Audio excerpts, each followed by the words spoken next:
Welcome,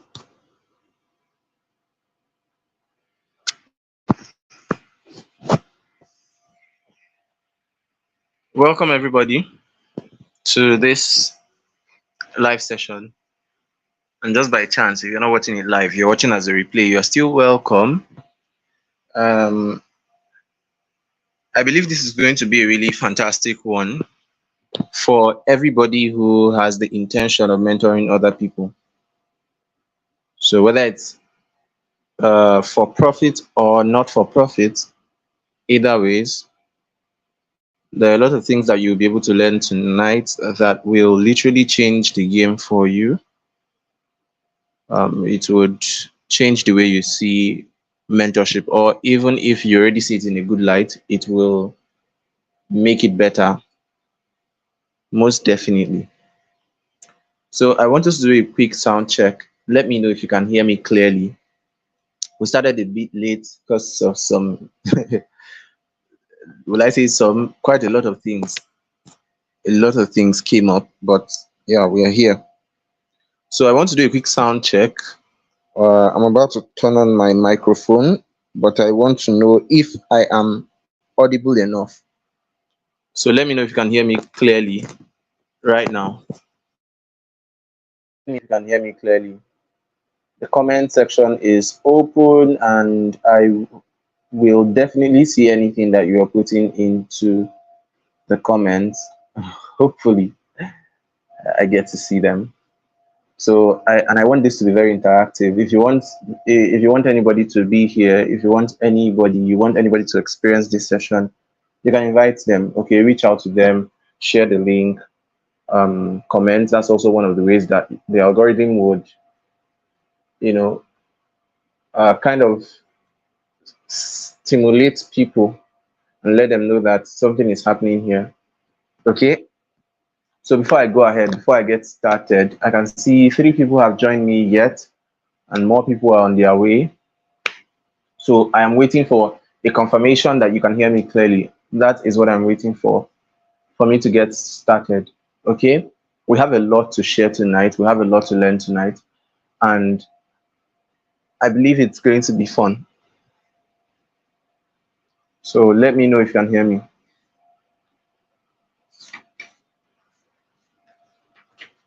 Where are you watching from? Introduce yourself in the comment section and tell me where you're watching from. Okay. If you are led to tell us what you do as well, you can. Uh, I'll be pulling some of those up the stage, up the screen for others to view. If you would want to do that, maybe talk about yourself. What do you do? What business are you into? What are your expectations for this session, if any? You can just put it down in the comments. But at the basic level, just introduce yourself. Okay. And yes. And let me know if you can hear me clearly. Okay. Who are you and where are you watching from? So tonight we're going to be discussing mentorship. And this is more like an advanced continuation of the last session that we did, the last class that we did, that I went live here. This is more of an advanced continuation of that one. So this is for executives, for people who want to mentor other people, for leaders, for industry experts, for just anybody who is considering mentorship as an additional stream of leverage or income or impact or influence. You just want to mentor other people. You want to mentor other people. Um, Maybe you're going to feel more fulfilled that way, sharing your knowledge with people and seeing them get amazing results. Okay, so good, good. Um,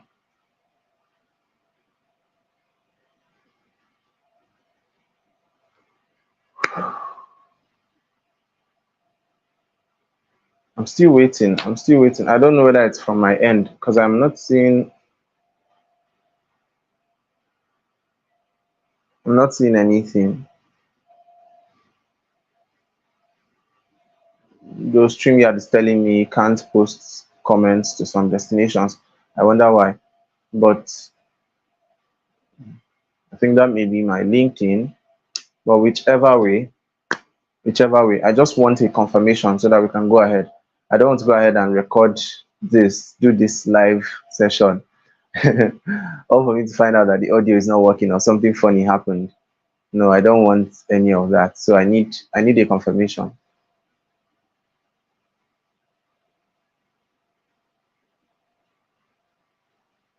Good evening. Good evening. Once you come in, kindly introduce yourself and then mention where you're watching from. Then if there's any other thing you want to tell us, please go ahead. Thank you very much. Pious wealth. Thank you. So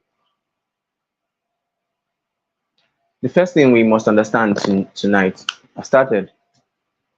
That was all I was waiting for. The first thing we must understand tonight is that mentorship is is a call. Mentoring people, mentoring other people is a call. Is a very, very, very huge calling, right? And I don't want to sound, I don't want to sound abstract here, but it's a real thing. You would never make an excellent mentor if you don't see it as such. Okay? Why am I saying this? There's something bigger than you when it comes to mentoring. There's something way beyond you when it comes to mentoring. Mentoring is leadership, and leadership is sacrifice. Okay? For you to effectively mentor people, you need to have the heart of a mentor. And this doesn't necessarily mean that you are you are more successful in quote than them. The conventional definition of mentorship, I treated that in the last session. Thank you, succeed.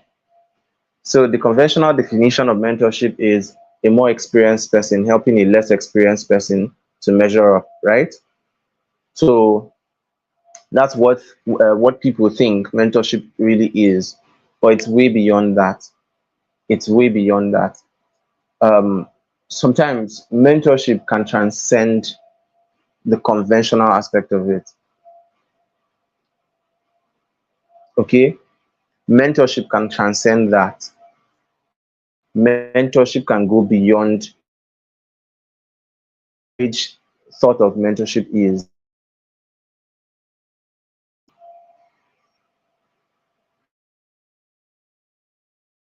I'll be breaking a lot of myths and limiting what society has taught us about mentorship, what we've been made to believe about mentorship. I'm going tonight over the past 4 years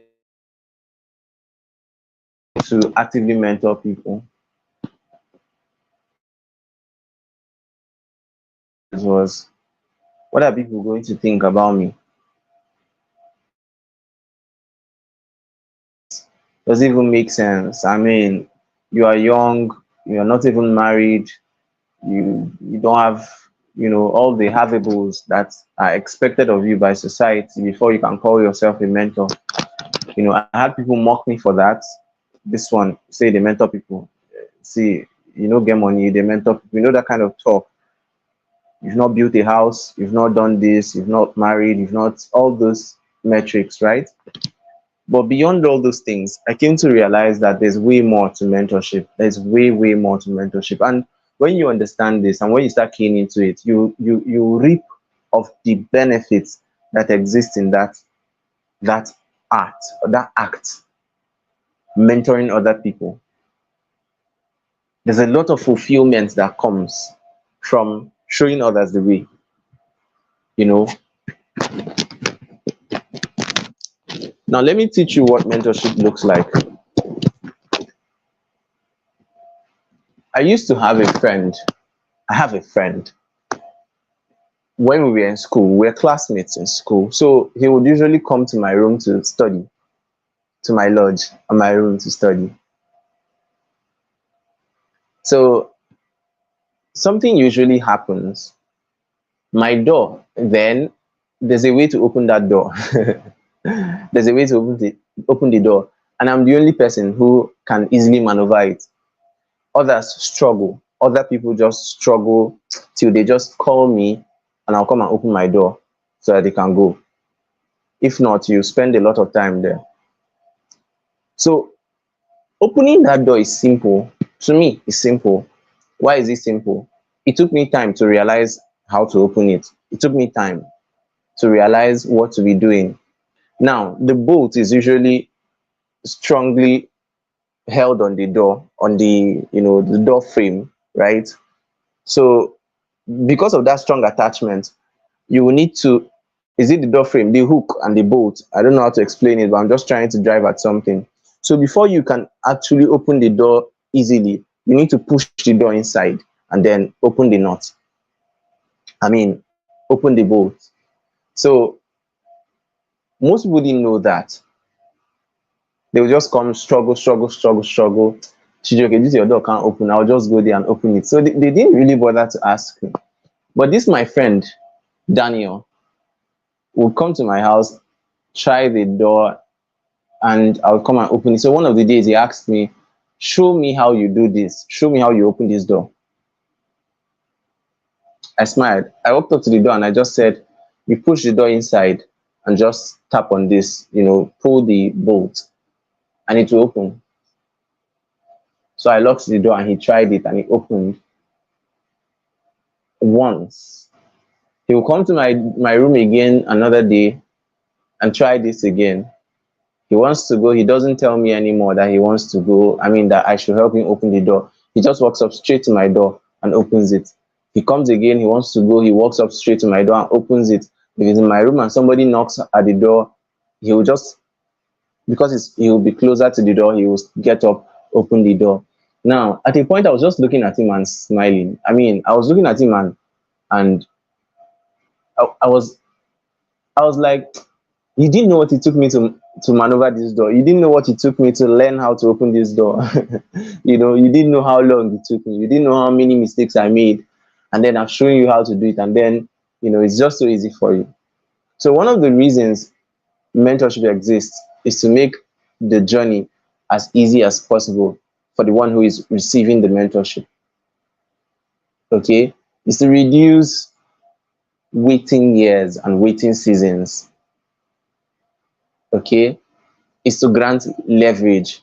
So it is a very huge responsibility. It is a very high calling for you to become the ladder that other people will climb to see the future.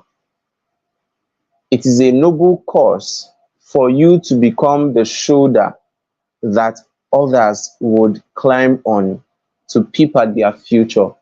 And I'm not talking about any kind of future. I'm talking about the future successful person, the future successful self. A picture of what success looks like. Sometimes you're going to be the only person in the whole of another person's dictionary of people in existence, the only person who exemplifies what they want to be like when they grow up. And one problem a lot of people have, I'll still address self-limiting beliefs, some which are self-imposed and some which are society-imposed. The problem a lot of people have is that you tend to underlook and underestimate what you already have. You tend to underestimate your own capacities.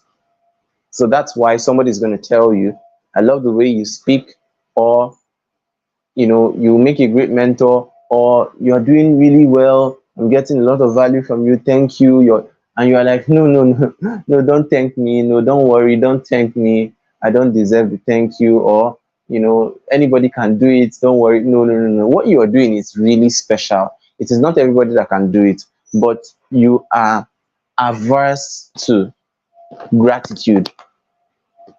Woo.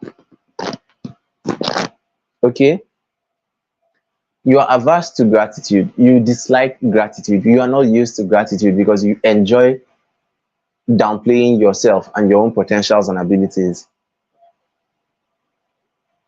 So when you understand what mentorship really is, true mentorship, about guiding others, about leading others, about helping others become that which they desire to become. When you understand what it is and you decide that you are going to try as much as you can, no matter how little you think it is, to help other people actualize their goals, you're already on that path to the fulfillment that comes from mentoring people. Okay? And I want you to understand this.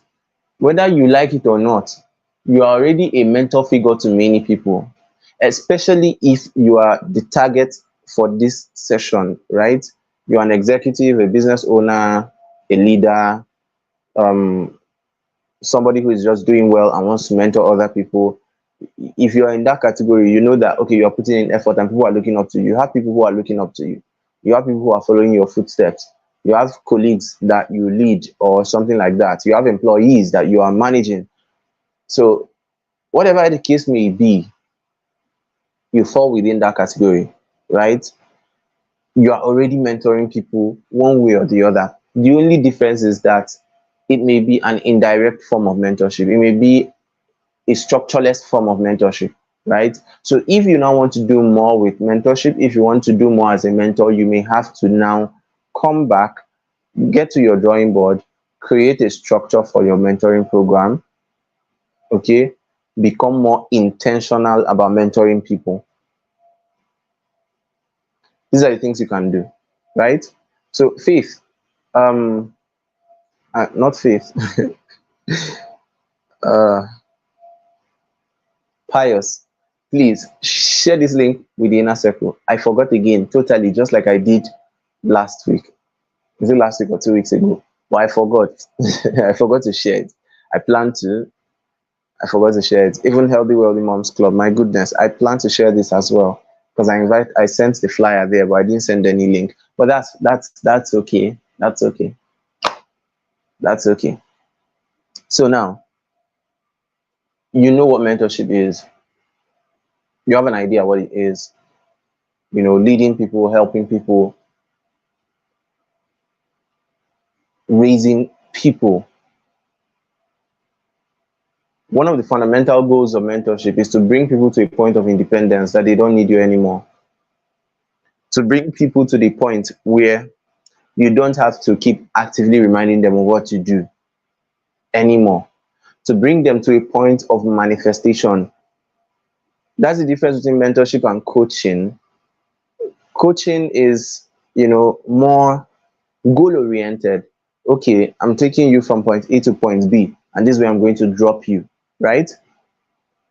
And this is the definition. This is what we are going to talk about. This is what I'm going to teach you about. This is what we are going to do. These are the projects you will do. This, and this.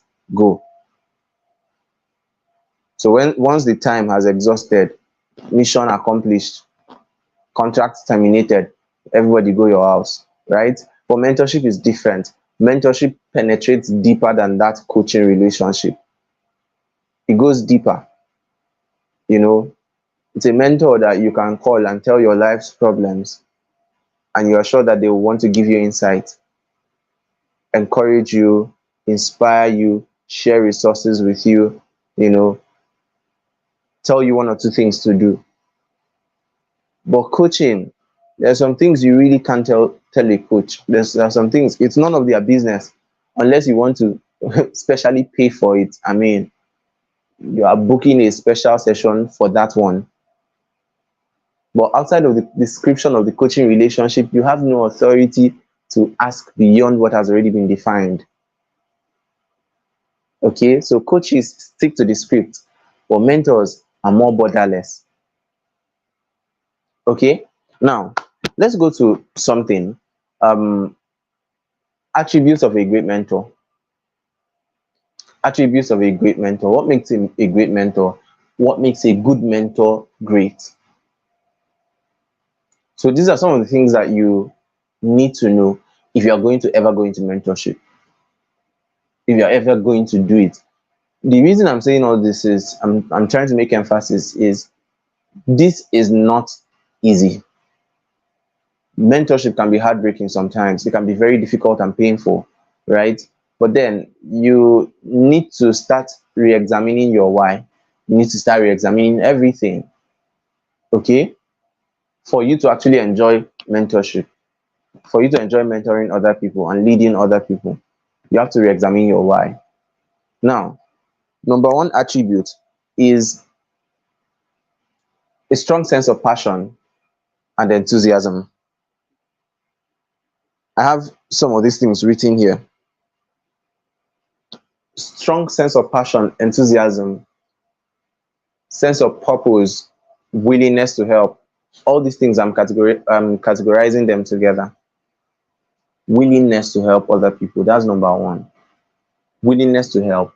And the truth of the matter is, if you are really willing to help other people, if you are really willing to guide other people from your experience, you will realize that you already have something right now that somebody else needs.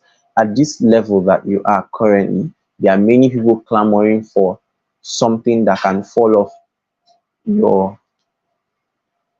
Okay, please give me a second.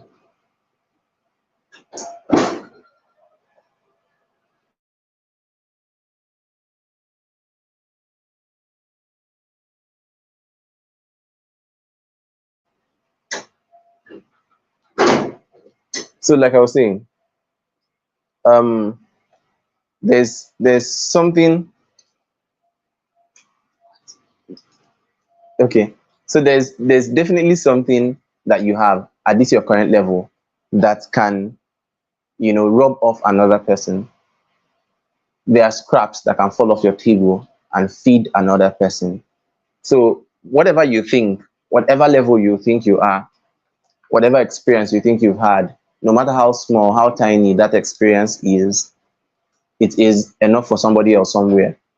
I tell people this whenever I train or people I mentor or teach. I tell people this: your yesterday is somebody's tomorrow.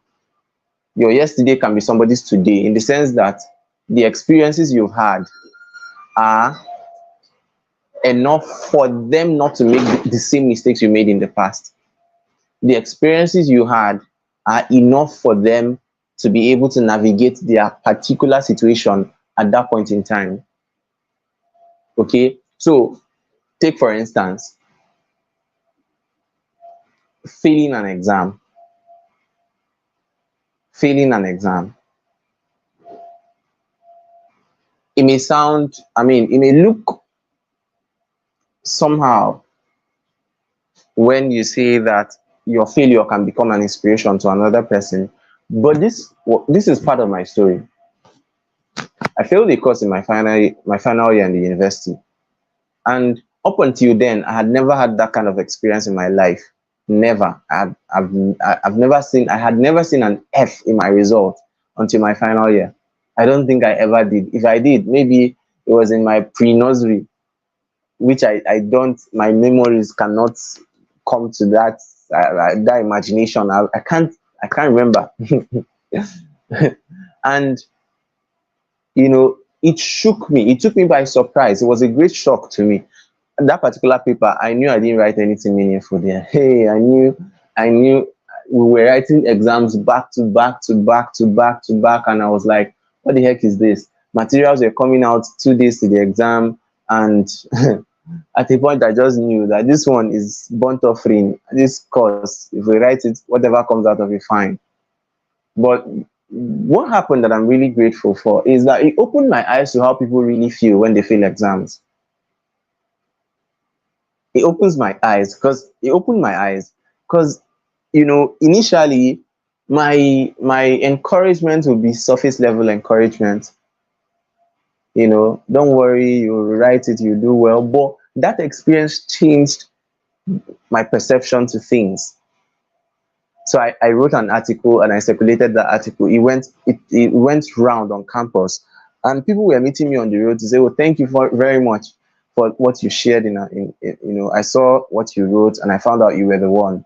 Thank you very much." It was really encouraging. Somebody sent me a message and said, um, "Thank you very much, CJ. You just give me life again. You don't know what you did for me. You just give me life again." Now, I'm just trying to share with you that no matter how tiny you think your experience is, it is potent for another person, right? No matter how tiny, no matter how small. Sometimes all you need to do is to just start. Just start mentoring, start teaching, start sharing one way or the other. Before you know what's happening, it's going to start taking a better shape. Okay, now, number one, I talked about willingness to help, willingness, desire to help other people, no matter how much you think, you know, how tiny you think that help is. Willingness to help people move from one point to another, willingness to help people make their lives better. Okay, the enthusiasm, the passion, the drive, the sense of purpose. That's number one. Number two, effective communication, being able to communicate effectively, being able to convey your thoughts effectively without bias or sentiments. Okay, without judge, what is it called? A judgmental attitude. Communication, being able to communicate your opinions or your philosophies about life without being condescending. There are people that they mentor people. They say they are mentors, right? But when you come close to them, you will see that the energy is very terrible. The energy that they exude is terrible. So you don't want to be close to them, except you are toxic too. So they bring you, they wash you, they insult your ancestors, insult your fathers. You know, it, I mean, it's the way they are, right? But that is not proper. Your words should be seasoned with salt. Your words should heal and encourage rather than destroy and dismantle. So you shouldn't talk to people and they go home feeling depressed or they go home feeling worse than they came. No, your word should always edify the people that you are leading, the people that you are teaching, the people that you are mentoring. Very important. Number two, trust and, oh, this time around, number three, trust and confidentiality. See, there are some people that if you tell them your problem, if you have a conversation with them and tell them your problem, the next thing you'll see your problem on Radio Minaj, you see your problem on AIT, NTA, Channels TV. You see your problem everywhere. They'll start using you, for example, indirectly. I spoke to a young man yesterday and he said this and that. I spoke to one. They will even describe everything, circumstances around your life that people, when they look at that post, they will know that no, this is the person. This is, and maybe they even took picture with you the previous day. They will now come and post the photo. I mean, post whatever they want to post and discuss your case on social media, and everybody can now start discussing and deducting and calculating and finding out that you are the one they are talking about. Okay, so that's not necessary. When you have private conversations with people, keep it private.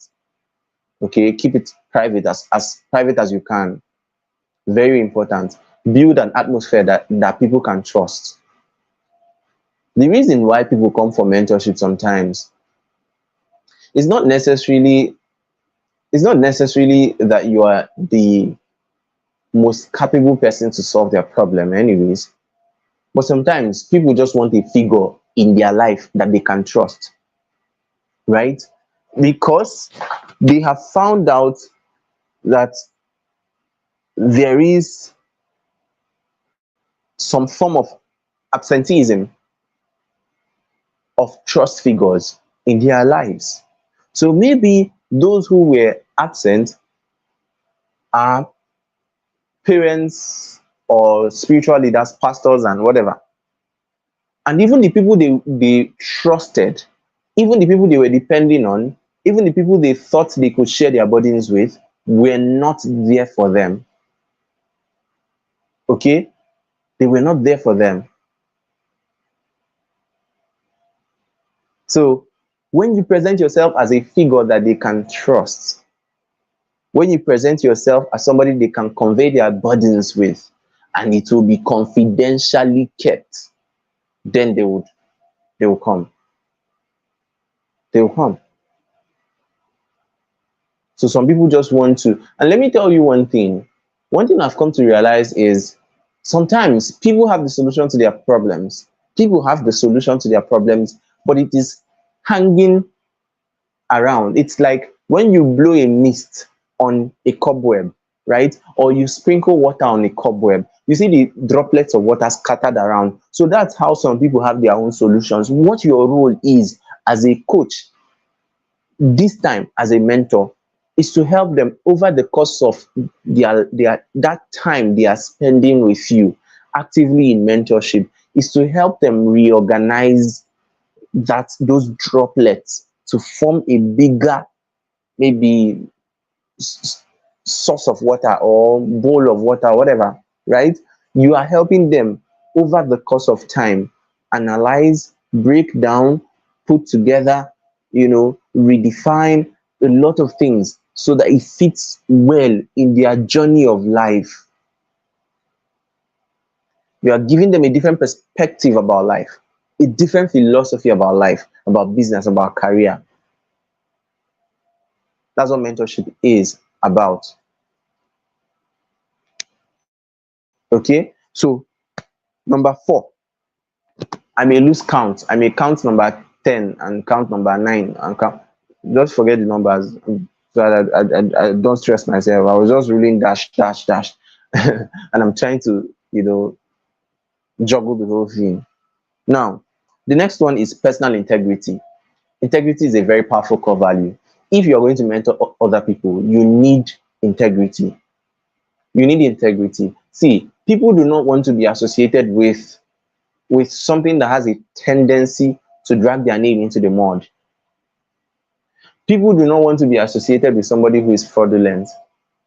They don't want to be associated with a brand that can stain their own brand.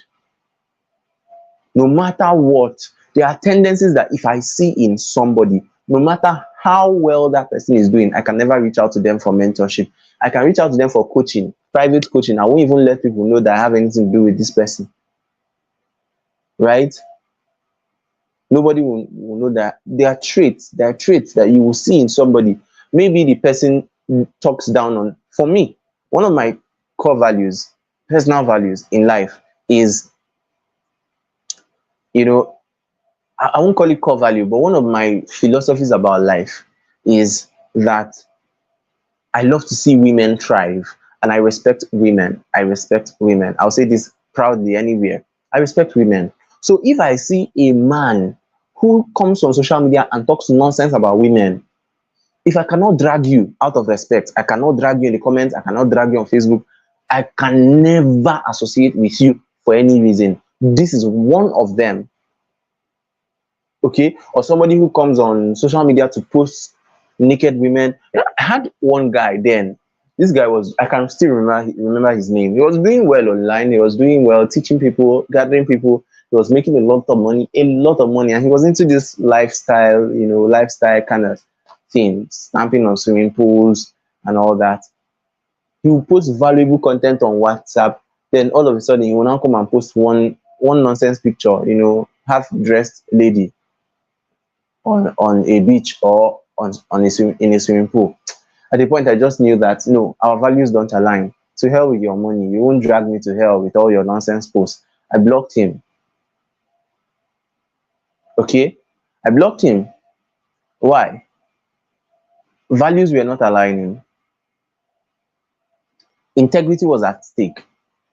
If you objectify women, if you down talk women, if you disrespect and disregard women and say all sorts of nonsense things about women, there's a tendency that you will abuse women in future. There's a very, very high tendency that you will be abusive to women. You see some of those people coming online, oh, women, this women. I know one currently that sometimes when I read this post, I just know it's coming from a point of bitterness and anger against women. For what did they do to you? I don't know. Okay. So in that regard, something is already at stake.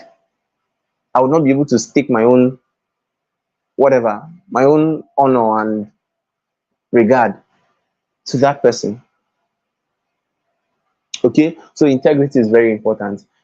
You see, if you have a mentor right now and tomorrow they say this mentor stole how many $1 million and tried to run away, and they get the video of him running away, but the person on your profile picture, your profile picture on Facebook is showing two of you where he's holding your head or holding your hand or hugging you or whatever, is showing like that, people are going to associate the two of you. If this guy is a scammer and he has stayed with you for long and he has mentored you, you will definitely be a scammer. Integrity is important. Is important. There's this popular American lady who is into information marketing, right? That was recently apprehended. She was arrested recently, and information started flying around that she has been scamming people. You buy her course for thousands of dollars, and you open the course and find out it's just basic stuff, chaff that's packed there, and she's selling it for a lot of money. And then she will not refund you when you ask for a refund. So many things just going on randomly, and these things are happening everywhere, not just in the United States of America. It's happening in Nigeria too. So you need a level of integrity for you to be able to effectively mentor people, right?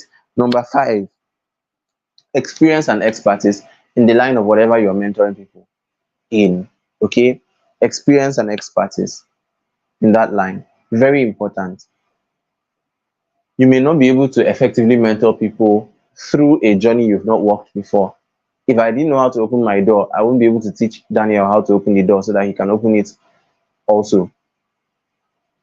You need a form of experience. You can't wake up one morning and decide, oh, I'm going to mentor people to have successful marriages, when you yourself, you've never experienced anything close to relationship, not to talk of marriage.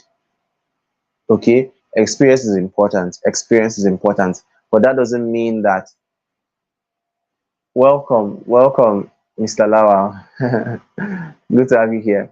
So experience is important, but that doesn't mean that you need 100 years to master whatever it is, or you need 50 years to become whatever it is. Okay. Now, the next thing is patience and understanding. Patience and understanding. Mentorship is painful. Mentorship, just like leadership, can be painful a lot of times. Can be a lot of pain in the eyeballs. People would disappoint you. You know, people would make you feel, in fact, people will make you regret ever deciding to mentor people. Some people will do that, right? But at the same time, you equally have to be understanding. You have to come to the point where you try to understand. You try to put yourself in other people's shoes. Okay? Put yourself in other people's shoes. Try to tolerate some of their slacks. Okay? Now, the next thing, uh okay, I've already talked about understanding, patience, empathy, because sometimes it can take a while to see somebody grow, to see the effect of the seed you've sown. Because the truth of the matter is, across the spectrum of people you're going to meet and mentor in this life, there are people who are like, there are people who are trees that what they need is a good environment for them to blossom very well. So for them not to die, they need you to stay there. They need you to be protected, right? They need you as that figure that will protect them so that the government doesn't come and cut them down or one random person that wants to build, not come and they need you to have that attachment, right? Those people, they've come to a period of their lives where they do not need so much of help. They don't need so much of information. They don't need so much of this and that and all that. But they don't need somebody to be telling them what to do. They are already self-motivated. They are doing well in life. They just want to attach with you as that additional support system. There are some people who are like, Tender plants, tender plants, they still need nurturing. They still need the right environment. They still need that protection. Okay. So it's important to know the level at which everybody is coming to you, the level they are when they are approaching you. So there are people like that. Then there are people who are very tender, very tender, more tender than the plant I mentioned initially. These ones are at the stage, they are at seedling stage. Seedling, they're just sprouting out from the seed, right? So they've probably done one or two courses online. They are ready to grow. Their eyes are everywhere. They are running from one place to another, and they need help. They need to be transplanted. They need somebody to carry them from that phase of confusion, to a state of, what's it called, clarity, right? From obscurity to ownership. They need somebody to carry them from there to there. So you need patience for that one. Now, the truth of the matter is, all of them may be coming to you at the same time. All of them will become, these categories will be coming at the same time. So you shouldn't compare. Every individual is different. Some are dealing with procrastination, they are dealing with indecision, they are dealing with a lot of things, they are battling clarity, so many things.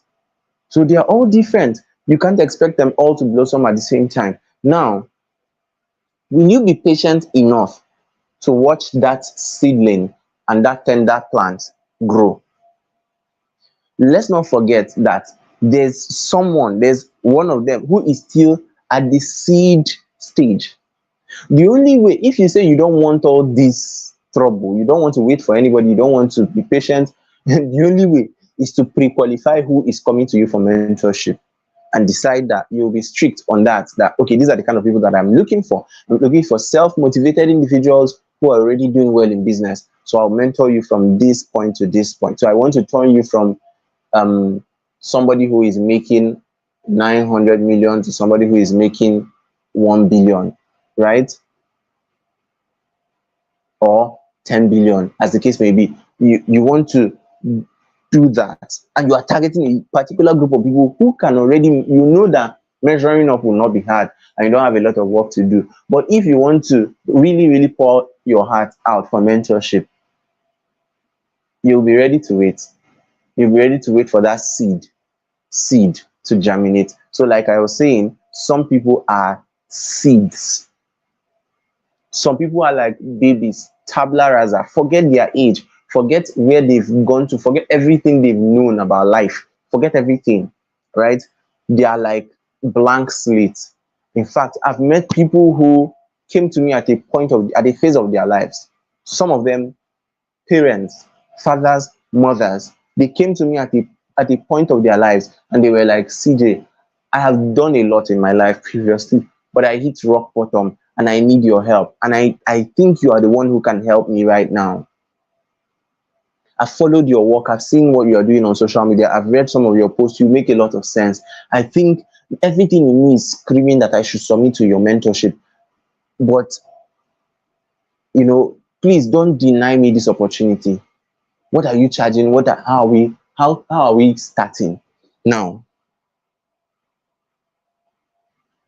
at that phase of their lives, a very vulnerable position, very vulnerable state, they come around, and we start from ground zero. We start from scratch to start digging again, right?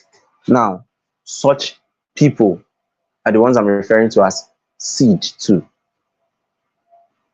I'm at the point of my life where I don't know anything. Can you help me? And this is one of the reasons I really don't like,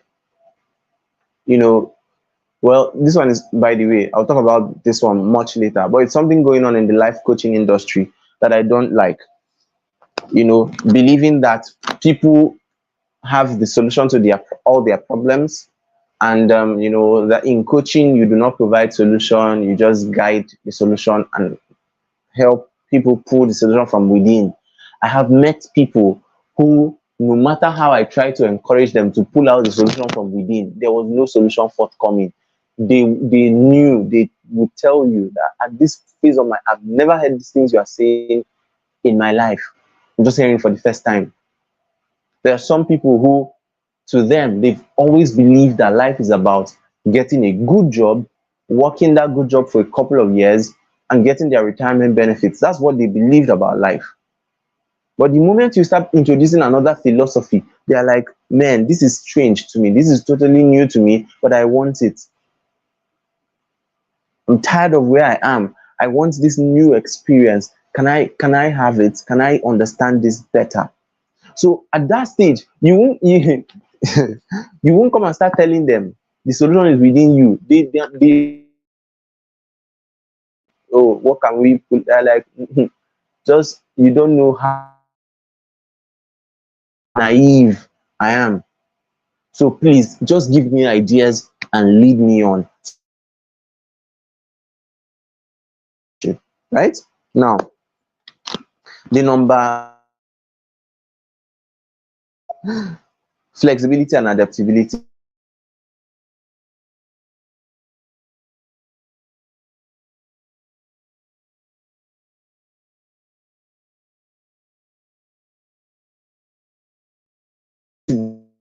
Be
Can you hear me?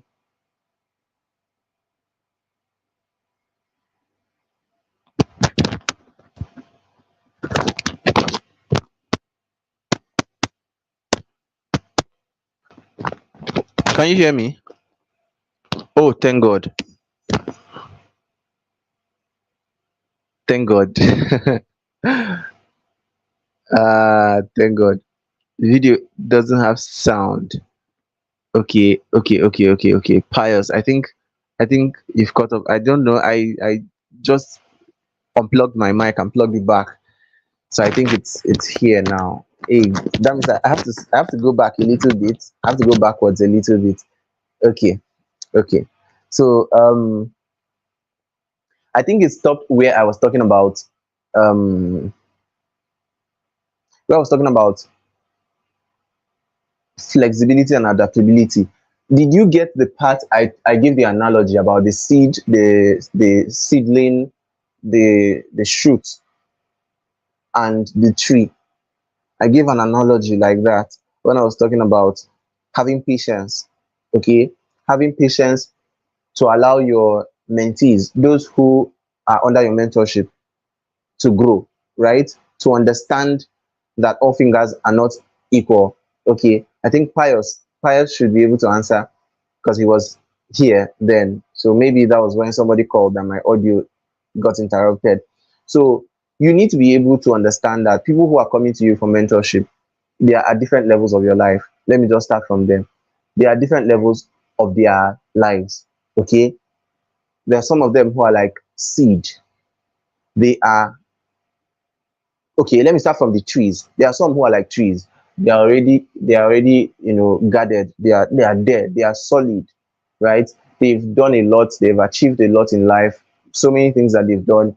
They just need an additional figure. They need somebody in their lives that they can refer to as mentor. They need somebody they can relate some of their crazy ideas with. Somebody who would validate those crazy ideas that they have and tell them this is good, go ahead.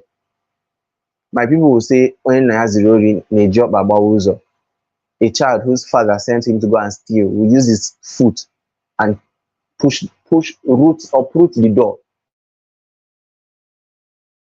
open. Mosquito will finish me this night. Give me a second, please.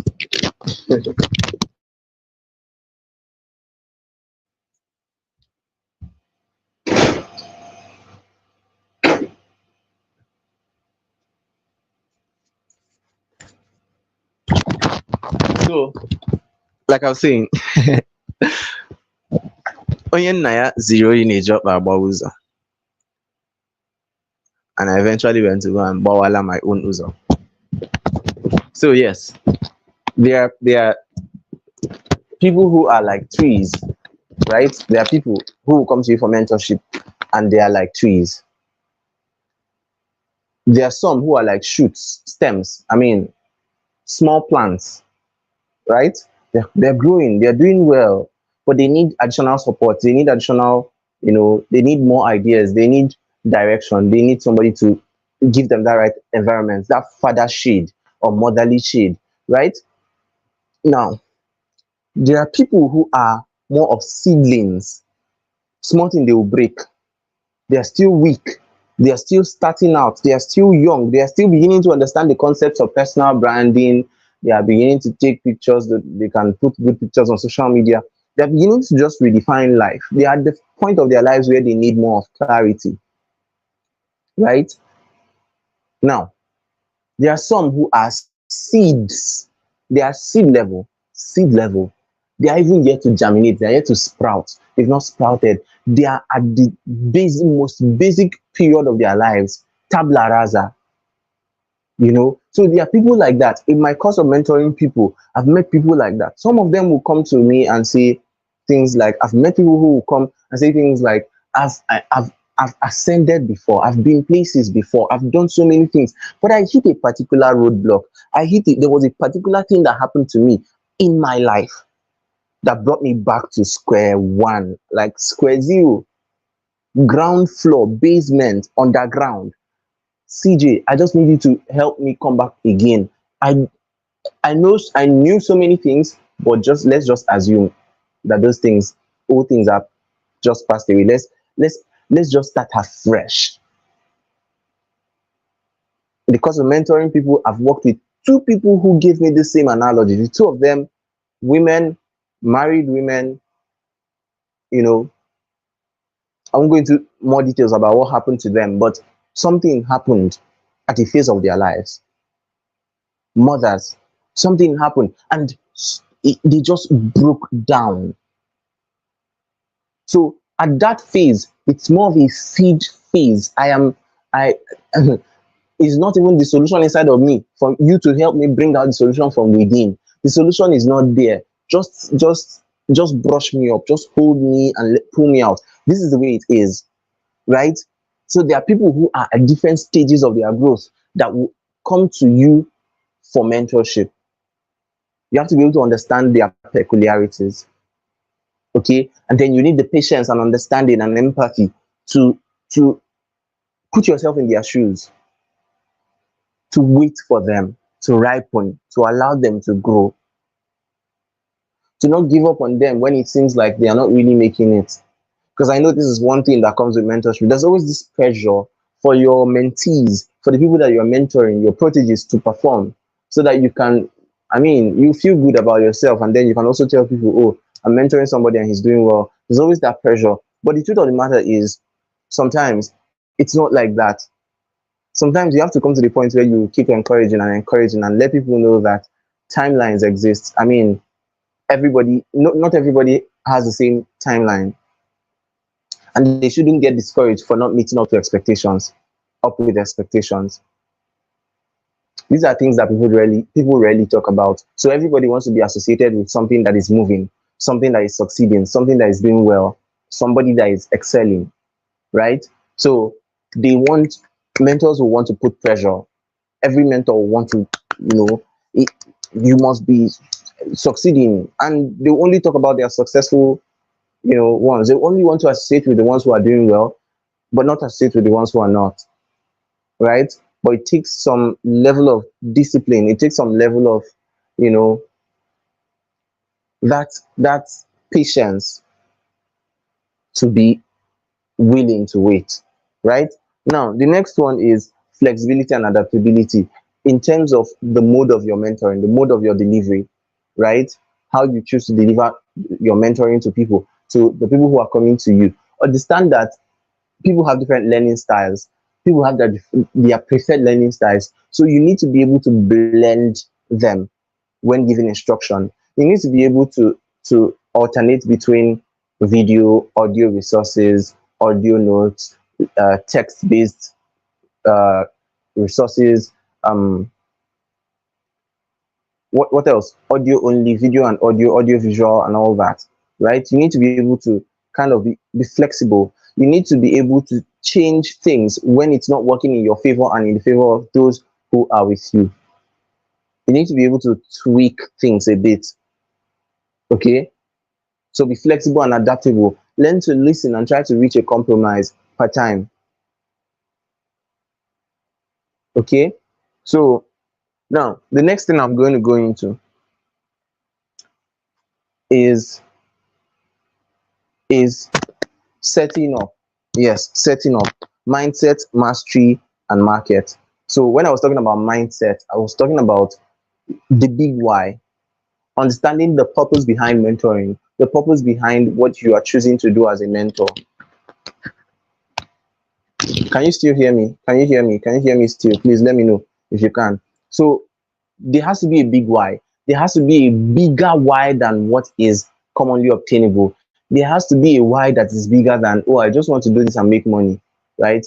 Because I noticed that whenever you tell people some things, they really don't want to take any advice unless it is going to lead to profit. I know that profit is good. I know it's good to make money, but sometimes the reason why a lot of people are going to be, are going to struggle with making money is because all they see, all they care about, all they are interested in is what is going to make them the quick bucks, right? How is this going to turn to money? And most times when I see people asking that particular question, I know that they are not really motivated. The truth of the matter is, even if that thing is going to, most times when from what I've seen, when people say, oh, What I need is what is making money. What I need is what is how will you make me money? Even if you tell them this is how it's going to make you money, right? This is why it's going to make you money. They jump in out of enthusiasm. But once process enters the equation, that enthusiasm dies. It takes some patience to make money. Most of the time, it takes some patience. No matter how fast you want it, it takes some patience to make good money. Now, once that process enters into the equation, the passion exits, and you see them, they drop. That's why somebody will enter this. Some people will even pay some money, join a training, 2 seconds, they are done because they thought, oh, once they join like this, money will just be flying from every corner of the world. No. Okay.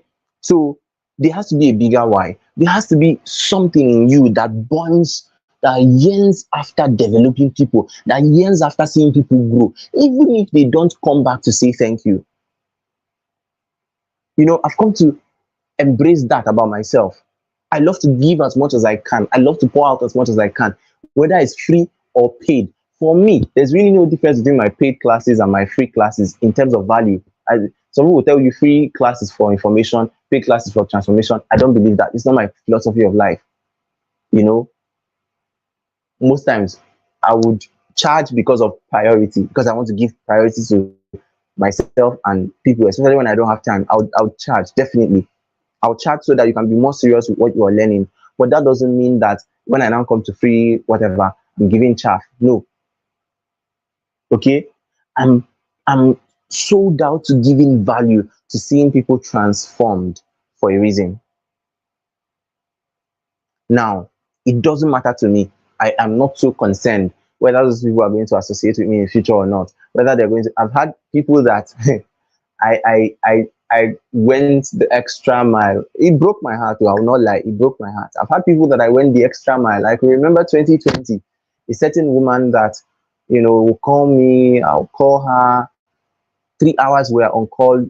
Battling this clarity thing, fixing things together, making the square and the square, all the things, trying to make the puzzle a fine piece, right? But eventually, she started doing well, and she moved on. She moved on as fast as her legs should carry her. I mean, could carry her. She was doing well. She was inviting big shots to her event, but like, who is Chijeke? He's too small. Who are you? I mean, you've not leveled up. She left my level, right? So that's absolutely fine. That's absolutely fine. She only remembers me when she needs my help, when she has something to do, she wants me to help and share. Or, it was very reductionist perspective of the relationship. So I got heartbroken. Heartbroken. I don't know what to call it, but it was painful. I felt used, right? Because those days, while I was doing all those things for her, I didn't charge her a dime. I was just doing it. Oh, this person is a mother. This person is somebody who needs my help, and she's going through a lot at the moment. Let me just go the extra mile and see. Let me just do it. I don't have the time like that, but let me just do it. And at the end of the day, it turned out looking like, oh, you know, I've passed you. So just, you understand what I'm saying. So that notwithstanding, I'm still happy that I did what I did for her. And I'll still keep doing that, even though I may not spend 3 hours with somebody again. But but I am gladly doing this to see people transformed. Okay, that's what mentorship is about. That's what mentorship is about, whether it's for profit or not. Seeing others get better and not even minding if they are going to get better than yourself. Because the truth of the matter is, life is like a pot of beans. This thing I just said now, I don't know where it came out from. It's not what I wanted to say, but life is mysterious, right? You can pick somebody up from the gutter today, and tomorrow you see the person in a palace. What happened between today and tomorrow is not something you can explain. It's not even something the person in question can explain. Life just happened. Okay, so it is very possible that you are some people, like I said, some people are like trees. What they need is just somebody to keep them from being cut down, somebody to protect them and say, no, this is mine. Government cannot cut you down. Nobody can cut you down. Let's stand gidigba. Let's support ourselves as support system. It exists like that. Okay. So there are people who are in that category. There are equally people who are not. Okay. So let me just go to the next thing. I've talked about the big why, understanding that there's a reason for you to mentor people. There has to be something deeper than you. There has to be a deep sense of purpose associated with this, right? And even if money is part of the why, it's okay, it's fine, it's wonderful, of which I believe it should be. Mentoring is one of the ways to, in fact, when I started knowing that there's big money in mentorship, is when I started seeing mentorship, mentorship offers in thousands of dollars. My goodness, mentorship offer, mentorship to join a mentorship class or mentorship course, mentorship whatever, or mentorship group, thousands of dollars. In fact, I saw one recently that made me I was happy to see something like that. To buy a book that comes with membership to a WhatsApp group, the book 1 million naira, and people were rushing the book before we could go out to even go and do spectator to go and look at the front of the book and see if the title will inspire us. They have finished it. They did not even let us see the title. The people that we went for the same event have finished buying up the book.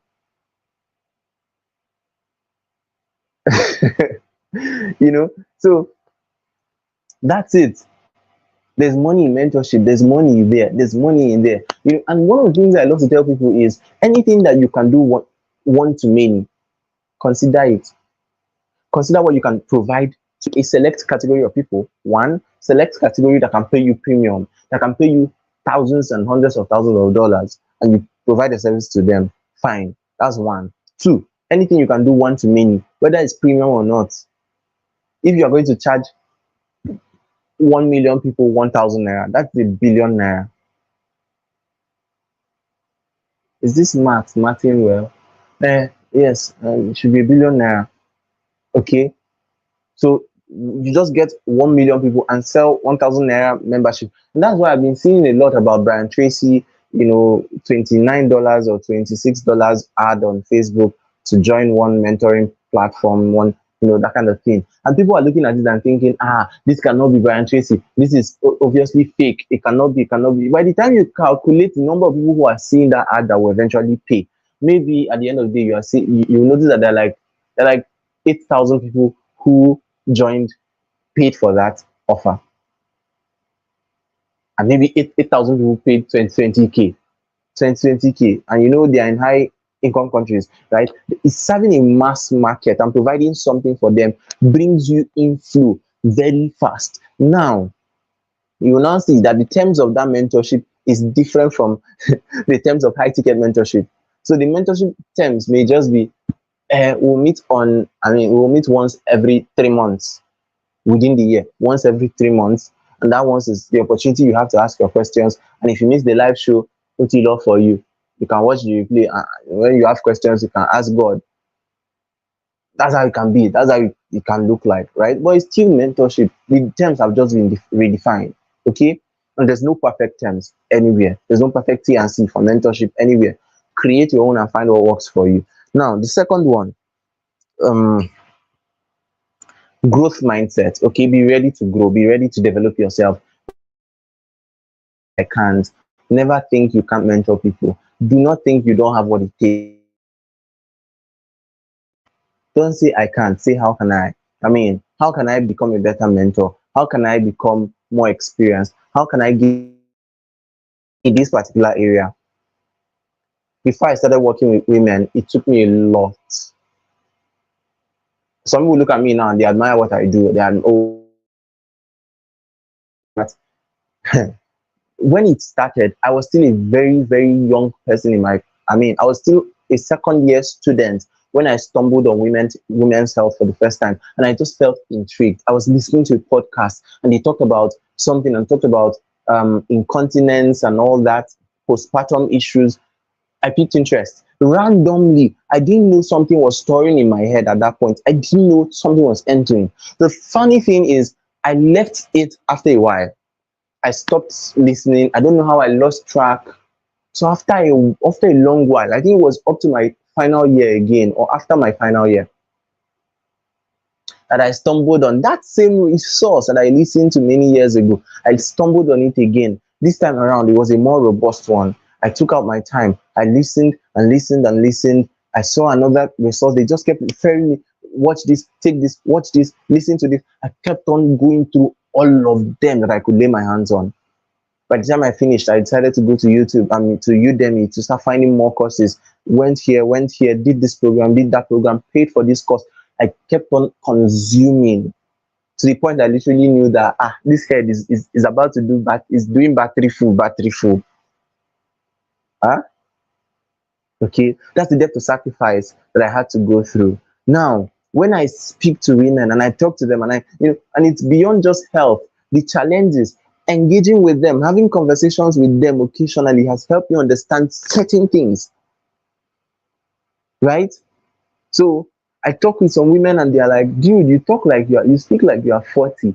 You speak like in your past life you've been married or something. Like this wisdom is not, I mean, sorry to say it, but you look too young to be uttering these kind of things. There's no logical explanation to the fact that you know this much. You must have married somehow, or in your past life you were a pregnant woman, one thing or the other. It's funny when I say it like this, but that's it. Because of that growth mindset, because I did not tell myself, I had a lot of things to use as excuse. One, I'm not a woman, I'm a man, a full grown man. Odogun nwoke, afọ nwoke, afọ ogologo imi ya. A full grown man. I'm a man. I have never been pregnant, and I will never be pregnant in my life.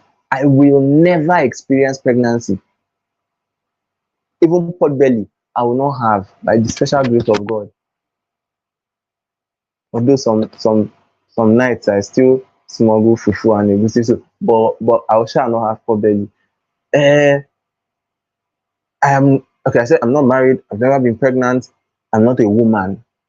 Yes, I'm not married, right? So I have a lot of excuses. But did I give myself that to hold and say I can't? No. I went the extra mile to do all I can do. I broke all the protocols, all of them. You are young, you are inexperienced, you are whatever, you are this, you are, I know the year word. I'm a very stubborn person, so I continue that stubbornness, right? So I'm trying to let you understand this growth mindset aspect of things. What is it that you are working on right now that you think you would like to mentor other people? You would like to mentor other parents. You would like to mentor people who have had a similar experience to what you had, or who are having an experience that you've had in the past. You would like to help guide them through that your epiphany story, right?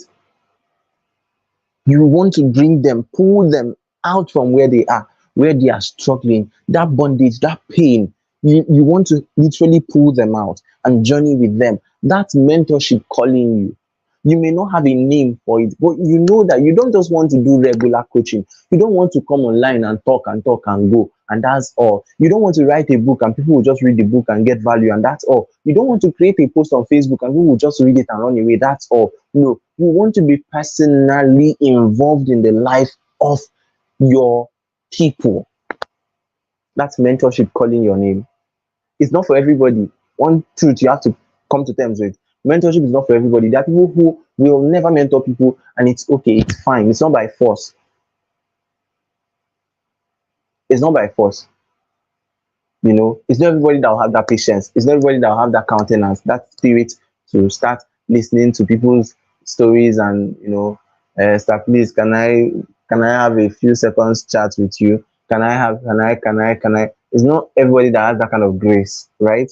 But you may find yourself in that category. And the funny thing is, sometimes you may have that urge and you will not have the urge to monetize it.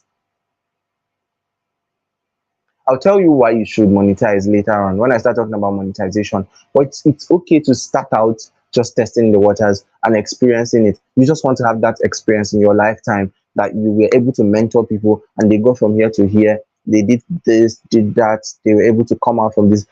I've had some of my mentees who were clinically depressed at the point that they met me. I've had some of them who reported to me that they were suicidal. About four cases. About four cases.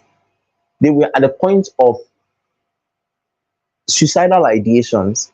That's like going to end stage manifestation of depression, right? But by the time we started the mentorship, at a point they forgot that they were depressed. At a point they forgot, they forgot the whole depression story. They started facing life. They started learning how to take ownership when it comes to life. They started learning how to log out from victim mode and enter conqueror mode, enter fighter mode, and fight what is facing them squarely, right? And before you know what's happening, they are doing well. This one has gotten a job with a foreign company. This one has done this, one has done that. And when they come back to report to me, some of them have gotten to a point in their lives where, to be sincere with you and I and everybody, at the point where they have gotten, I don't, I have not gotten there. Some of them will now call and say, "Oh, sir, I'm now working with this and that, and this is what I did. Send me your account number," and they will send some money, and I smile and I'm happy. They are doing well.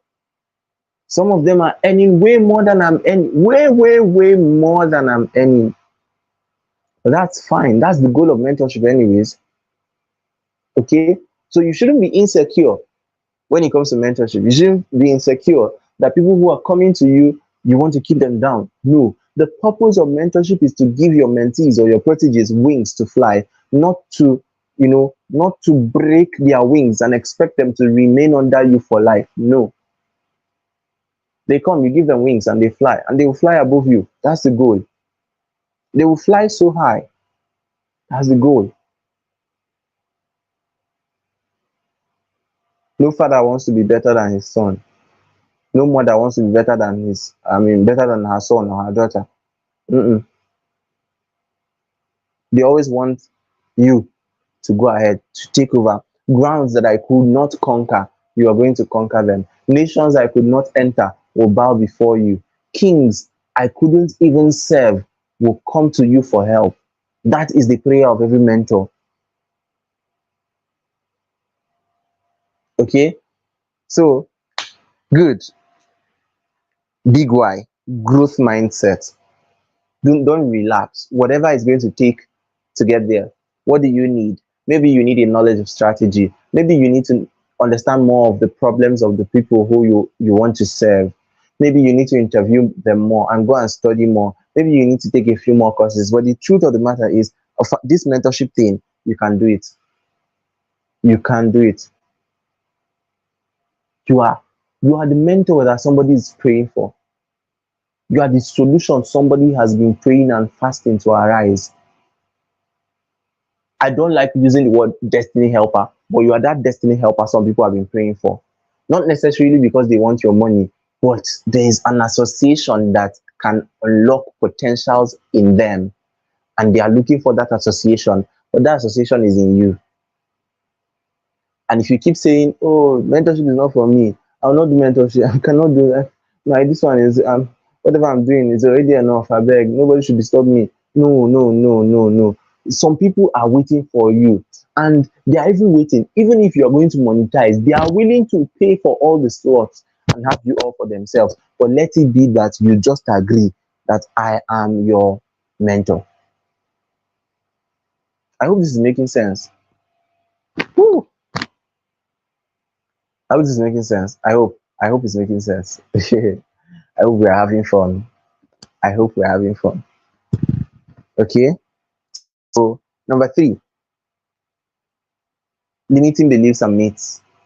First limiting belief that I want to address is you need 10 years to become a mentor. You cannot call yourself a mentor if you've not done something for 10 years. You cannot call yourself an expert or a master if you have not done something for 10 years, if you have not done something for 30 years, if you have not done something for 10,000 hours, all crap, heavy crap. As I'm speaking to you right now, all the things I'm saying, do you think, okay, is there any one of you that is in your head, something is coming to your head now, and the thing that's coming in your head is, this TJK guy, has he spent 10,000 hours speaking on live Zoom for me to, a live platform for me to listen to him? Has he spent 10,000 hours teaching people? I basically told you I have just 4 years experience mentoring people. I said it, I put made it on the post on Facebook, I put it out publicly. I'm not here to claim that I've done this for 10 years or 100 years. No, it's from my little experience that I'm even sharing all the things that I'm sharing today, tonight. That's to show you how powerful your own unique experience can be. That your little experience that you feel is little is not little. It is somebody's saving grace. It's somebody's rescue mission. It's somebody's advantage. So you don't need 10,000 hours. No, it's a lie. You don't need 10,000 hours to master anything. Uh-uh. In fact, even if you want to say you need 10,000 hours to become the best in your field, who told you you need to be the best in your field before you can change your world? So many people are so obsessed about being the best that they literally forget to live their lives. They're so obsessed. Oh, I want to do this every day. Let me make sure I put in 5 hours so that I'll climb to the top. They literally forget to live life. They literally forget to even do the thing they are preparing for. Why preparing for it? So you see somebody, all he does is wake up and read books, wake up and read books every day, every day, every day, every day, every day. By the time he feels he's ready, he comes out and meets the market and realizes the market is not a respecter of persons who have read 10,000 books or 9,000 books or whatever. He realizes he needs to understand market dynamics. And market dynamics is not something you get from reading the book, it's what you get from interacting with the market itself. Are we making sense here? So, address limiting beliefs. What you need 10,000, whatever, you need 10 years, nonsense. That's not true. I'm not saying I'm not saying it will not help to build prolonged experience and have a stretched out experience in something, but it's not a bench. There's no perfect benchmark. You will meet people who have mentored, who have had an experience for 2 years, but they will be the right mentors for you. You meet people who have had an experience for 1 year, but they will be the one to mentor you. You meet people who are more successful in a particular venture, but they've not spent so much time in it, but they can show you, they can just point. See, this is just like game. They point to you, put leg here, do this, meet this person. Everything is solved. It's like when it rains and you're walking on a muddy floor, you intentionally be waiting so that somebody can go and step. When the person step, sometimes the person will step and do like this as if they want to fall. And that they are trying to fall, it will clear the mud in that part and make it less slippery. So what you will now do is you will follow their own path as they are trying to fall, and sometimes they will even fall. They will fall and reach ground. But that they are sliding and attempts to fall will be clearing ground for you. You can see their mistakes directly, and that's what mentors do for you. That's what you do for the people that you're mentoring. You open the book of your mistakes. You give a vulnerability slate for them to watch and say, this mistake you've made, I am not permitted to make it. You as a mentor, you tell them these mistakes, I've made them so that you don't make them again. So they step and step and step and step. They get to the other end and they are fine. Okay? Good. Another thing, you don't need to be older than the people you are mentoring. That's a big lie, a big fat lie. You don't need to be older. I've had parents, fathers and mothers alike, in my mentoring program. The first time a father reached out to me to mentor him, he had kids, he had his wife, he had a lot of things he was doing. I refused. I said, I can't mentor you. I can't, sir. I don't think it is. I mean, it was just my limiting mind screaming out, because I felt I wasn't enough. What did I have to offer? What will I? This man was literally begging me. but I've been reading your posts on Facebook. I've been following you. I just want somebody who will encourage me. I've lost a lot of money. Made the wrong decisions. I've invested in wrong things. I don't know how to. Please help me. Just take me close. Take me as your son. I'm like, eh? No, sir. How will we even do the relationship mentorship relay? What will you be calling me? What will I be calling you?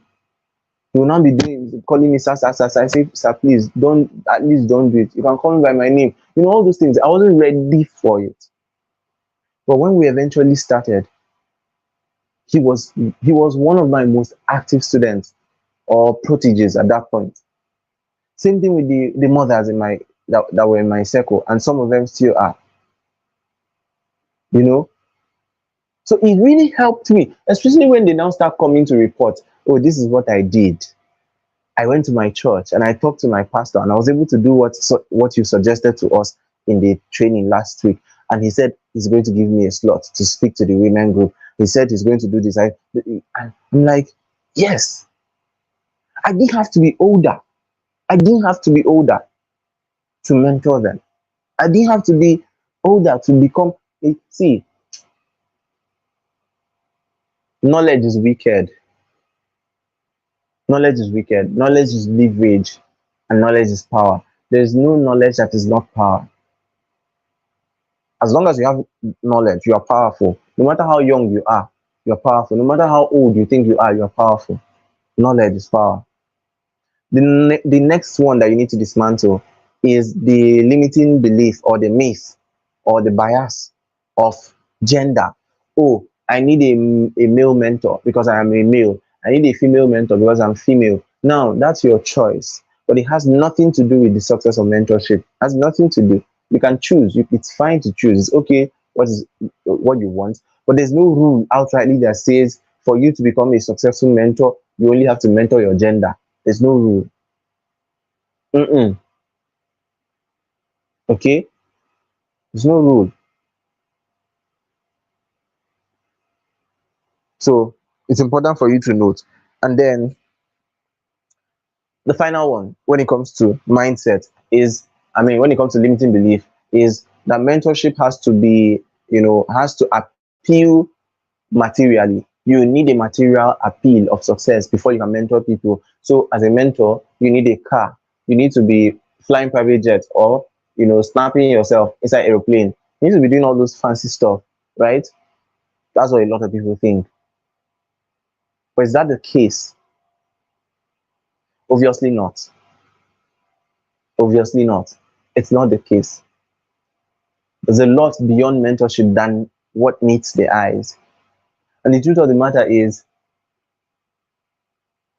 when you really have value beyond the material things, beyond the tangibles, when you really have value and people can perceive that value, they will look beyond all the things that you have and they will come for that value. They will look beyond all the things that you don't have and they will still honor you for what you carry. So don't ignore your waiting season. Don't look down on your waiting season. I mean, that period where you don't seem to have everything yet. I don't have everything yet. I mean, I'm vocal about it. In fact, there's there are some people who like me for that reason. So I'll tell you where I get my clothes. I can go to that extent of vulnerability. I'll tell you, oh, this is what I did. This is how I eat. This is my survival mode.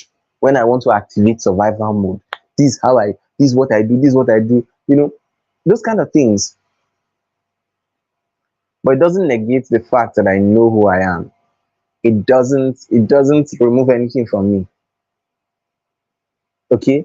So you should not be waiting until you have a certain level of appeal, until you have your own mansion in Guzapi, you have your own fleet of cars before you can call yourself a mentor. That's a deception,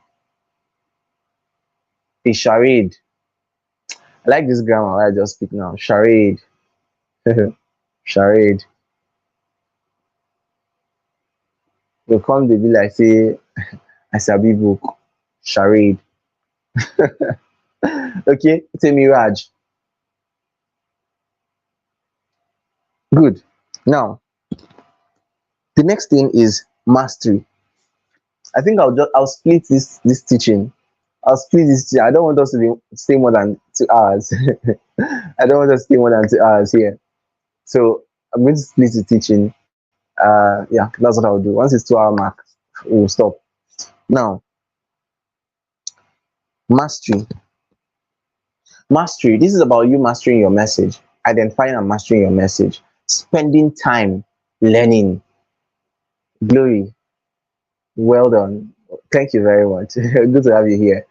Spending time learning. If you know that you want to guide people, if you know that there is this calling or there is this special desire to mentor people, no matter how incapable, is it Chimo? No matter how incapable you feel, right? There should be an element of you that wants to build up to that level, right? And you have to start working on that element now. So that's where mastery comes in. Mastery in delivery, mastery in communication, mastery of, you know, that field of expertise. Get more knowledge. You want to counsel people on how to heal from grief. Go and take courses on emotional healing, on trauma informed care, on psychological first aid, on CBT, cognitive behavioral therapy, on REBT, rational emotive behavioral therapy. You need to gather some of those things, build up what you know. The truth of the matter is, along the line, you will start finding out that most of the things that are packaged and resold to you in the name of courses are things that you've already experienced in your life, are things that you already have expertise in by virtue of experience, but you are not sure about the structure. So what you need is to find a structure that is already there and itemize, bring these things together. Okay? Just itemize. So go and take that course. Build yourself. Now you keep learning. I took courses on different things. CBT, REB, so many things. And while I was taking those courses, I was like, man, this is something I've been teaching people for years. For like the past 2, 3 years, I've been teaching this technique, I've been teaching this method, I've been teaching this, but it is not under this name. But now I'm sure that this is a thing. So I'm going to even teach it with more confidence. Okay? So that's where personal development comes in. Continuous professional development. Take those courses, read those books, watch those YouTube videos continually. Before you know what's happening, your helper vocabulary will continue to increase. It will continue to advance. Before I started working with salespeople and business owners and executive class, my target was students. Every time you see me, I will host classes. Students will gather everywhere, thousands of people. At the end of the day, even to pay 5,000 naira is a wahala, the problem. Pay 5,000 naira to join a group to learn something else, problem. To pay 7,000 wahala. So I said, I'm done. Sorry guys, but just be reading my free content on Facebook and all that. But I'm not doing anything for students like that. I'm not going to carry it on my head anymore, just like that. Right? I said, what do I need to do? What market do I need to break into? Now I'm seeing salespeople, business owners, and all that. These are the people who have the money. These are the people who understand market dynamics. These are people who have paying power. So I said, what are their problems that I know they would need to solve? How can I help them solve their problems? My mind started changing. My thought pattern started rewiring. Strategies started coming. I decided, oh, these are things I needed to learn. I started learning persuasion. Took courses on persuasion psychology, sales, ethical sales, all those things, communication. So it helped me to change my helper vocabulary. Now, when I post on Facebook and people read my post, there's a different kind of people it attracts. It may not attract the numbers as it used to, like thousands, hundreds of people come and nice one, thank you, sir, thank you, sir.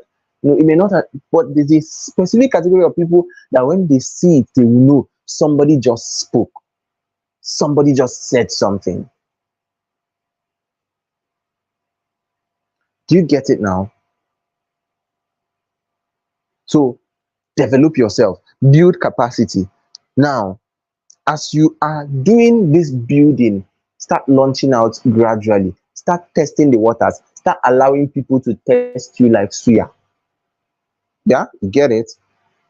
Organize a class, invite people, teach them, even if they are just 100 people or 50, teach them, do the chat, do the video, do whatever.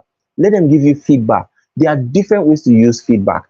Feedback is the food for champions, but you need to know how to eat it if you're one.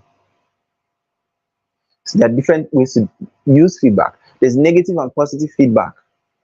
The negative feedback, use it, don't discard it, and don't think they are your enemies. Don't think, oh, these people are out there to destroy me, they just don't like me. Haters online, village people, they just don't like me. No, no, no, that's not the way it's done. When people give you negative feedback, introspect, ask yourself, has anybody said this kind of thing before? Is there anything that they are saying that is making sense? Am I actually convicted that there's a problem with the way I'm delivering or with the product I'm offering? Is there something that I need to improve on? Gather the negative feedback, use it to improve upon your product and your service. Mhm. That way, they see anybody that's giving you free negative feedback is doing good for you, because they're telling you what most other people will not say, because they want you to be happy, right? But the ones who will come to give negative feedback, I'm not lying. Some of them, I won't lie to you. Some of them are haters actually, but use them. Let them give you free review. Now get that, improve on your product, keep improving, keep improving. Now the positive feedback will come in as your first validations. You know, those ones that will come and say, thank you so much. I attended your class just once and it changed my life. Look at where I am today. I listened to you speak in an event and my life changed. This is where I am today. This is what I've done. This is what you said that stood out for me. You copy all those ones, screenshot it, put it on your PC, put it somewhere, put it on your drive, or share has it somewhere. You are gathering it as your needed validations. When the going gets tough, you may need to just go back and look at those things. See, there was a program I wanted to host. I canceled the program because the publicity was poor. I didn't have the time to do publicity. I used to be the one that would want to host an event, and I won't kick off that event until I have 500 members, 500 registered participants, 800, 1000, 1500. I wouldn't kick off. But recently, it's been increasingly difficult. Like for me to even manage and get 50 people to join, it's like this, because I'm too busy, too busy. But at a point, I was just like, I think about 100 and something people had joined, or going to 100, not up to 100 people had joined that group. And I was like, I don't know what's wrong with the algorithms. I don't know what's wrong with all the things I'm doing, but I'm just tired. I don't have to do this.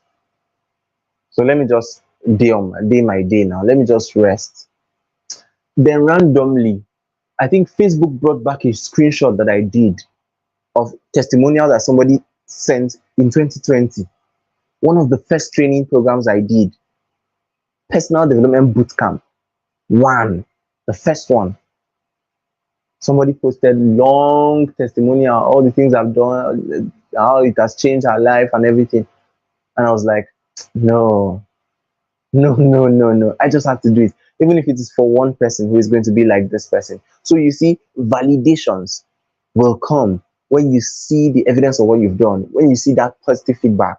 Number two, you will use the positive feedback as testimonial to upsell whatever you're doing in future. Your courses, your classes, your programs, your mentorship, whatever it is in future.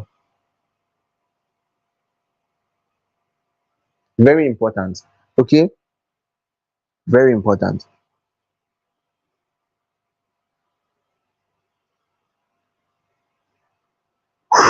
We've said a lot. Hope you are still following. Hope you are still following and hope it's making sense. Let me know if you are following. Oh. Let me know if you are following. I have talked too much. I should just say go be. Okay, so let me know if you are following. And remember, if you are following this conversation, um, even if you don't want to comment, shall comment. I'll be happy if you comment. If you put a comment, I'll be very happy. I'll be very, very glad. Okay. So tell us where you're watching from. Tell us what you do, who you are. Feel free to market yourself in the comment section. Like I said, if I see any pitch, I'll pull it up on the screen. Whether you are selling fish or you are selling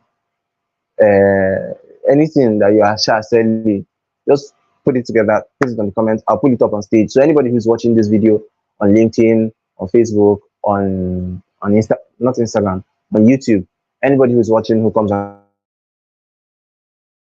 can see. It's my own special way of just saying thank you for coming around. So if there's anything that you do, your personal brand, your business brand,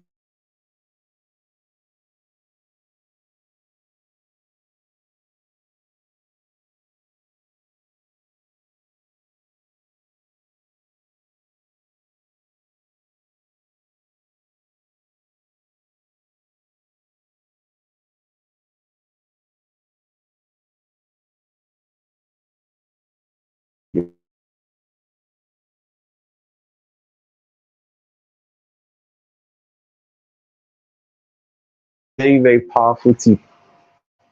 Devising send my you dashboard. Let me see. I didn't see your own. Oh. I didn't see yours. Maybe you have to just resend it. I guess that's what you mean, pious. Okay. So like I was saying,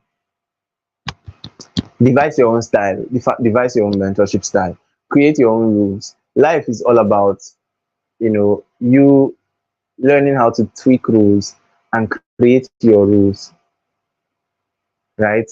Literally create your own world and determine what works in the world that you've created. So mentorship doesn't have a principle that is set on stone. There's no rigid formula for success in mentorship, in mentoring relationships. No, there's no rule that says you must meet every week. You can decide that your own, that you will be meeting every 3 months. Hmm?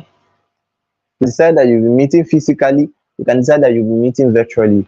You can decide that you'll be meeting once every 5 months.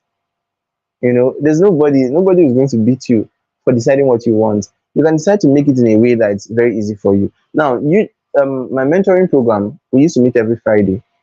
We've done way over 100 different sessions, over 100 different sessions, live sessions, right? It got to a point I couldn't keep up with that anymore. So I had to communicate with them and tell them, look, this is the situation of things. The nature of my work will not give me that much time again. It's painful for me. It's really painful. But there's nothing I can do. There's really nothing I can do except except to go and tell my guy to fire me. I mean, the people that employ me, they should just fire me. Let me, you know, let me now go and face mentorship. Okay. But I had to discuss with them and I told them, okay, how about we do it this way? I'm going to keep coming on the group chat to share my ideas, to share thoughts, to engage with you. But we may not be meeting every Friday anymore. Maybe once every 2 weeks. That's every second Friday or something like that. And it was a welcome idea because I even noticed most people are busy. Most people don't want to be overwhelmed. Don't go and start a mentoring program and you want to be meeting every day. Please don't do it. You sniffle yourself out and you frustrate the people who are in your mentoring program. Go to meeting every day by 8. I know someone who did something like that. Every day mentoring program. Every day they are meeting. Every day they are meeting. Every day. No, no, no, no. It doesn't make sense. I give people room. Allow people to breathe. Let them breathe. Okay. So devise what works for you. If it is once every week, once every 2 weeks, once every 3 weeks, once every month, fine. Okay. Now, market, market. Okay. Let me see how fast I can go with this. Market. Identify your market. There are many ways to sell. I'm going to do a special series on sales for anybody. Okay, I've already done that before, but maybe I'll come live and discuss sales again. Now, here I have a few things that I wrote down that I was going to share. Identify your target market, the kind of people that you want to mentor, and their problems. You can go one on one with a few people and ask them. This was what I did. I have a book that I was writing. It's like book of problems. This book, you see this book as it looks old like this. Plenty people's clarity sessions are here. Plenty people, and the book is full. This book, at least 70% of what's inside here, people's problems. People's problems. Trying to give clarity, I was writing a lot of things. So when I wanted to start my mentoring program, I had to go back to this and I asked myself, there's a set of people that have been meeting me. There's a category of people that have been coming to me for help. What's the problem I've been helping them solve? What's the problem they've been coming for? Let me see how to put these things together and then fine tune it into a signature program. And that's what you should be looking towards, building a signature program, okay, for your mentorship. And then continuing from there, identify your market, building your community or your tribe. There's a people who hear your voice and they understand you. There's a people who know when you speak. There's a people you speak their language by virtue of mentorship and not state of origin. You know, there are people whose philosophies of life align with yours. You trigger something in them, you awaken something in them. Those people, that's what we call tribe. Tribe. So build community, very, very important when it comes to markets, finding your market as a mentor.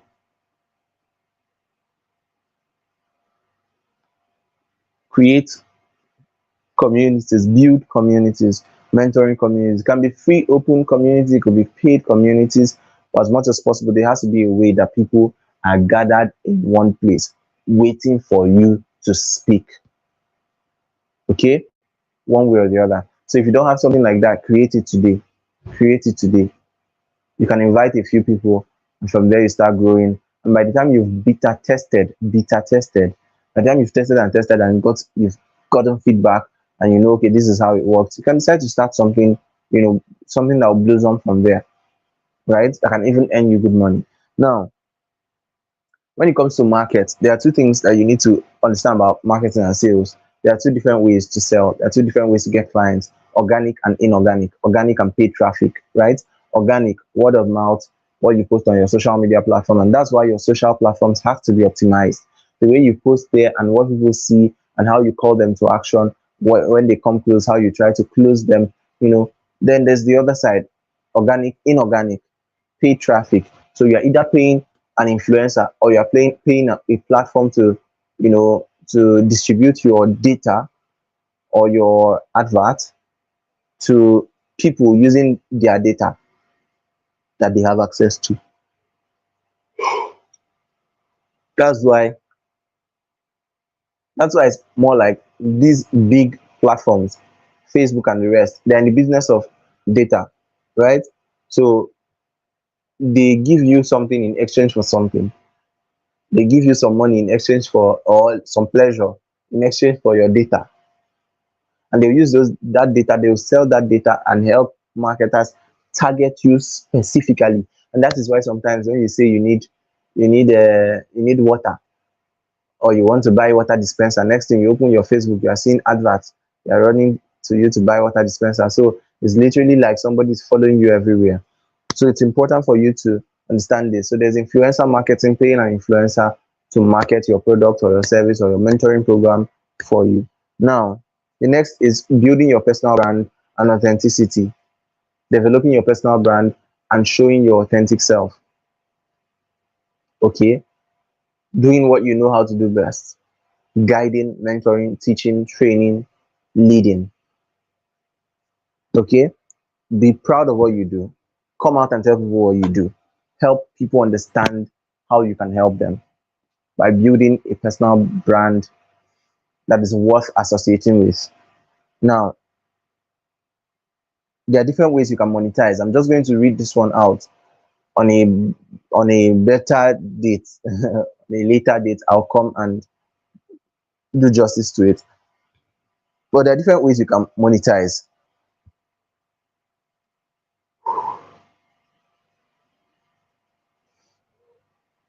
Are you still with me? Let me know if you can hear me. Different ways you can monetize: coaching and consulting. Okay, you can literally offer coaching services alongside mentoring. Okay, you can establish an affiliate system such a way that people who have already tested your system, tested your mentorship, and they see that it's working, they will proudly tell their friends about it. Now, when you add incentive, when you add a referral reward or commission bonus to, what they are already gladly doing, they will add more pressure, they will add more force, they will add more fire. And by so doing, you can be getting a lot of money. That's how a lot of people do that. you know Affiliate programs.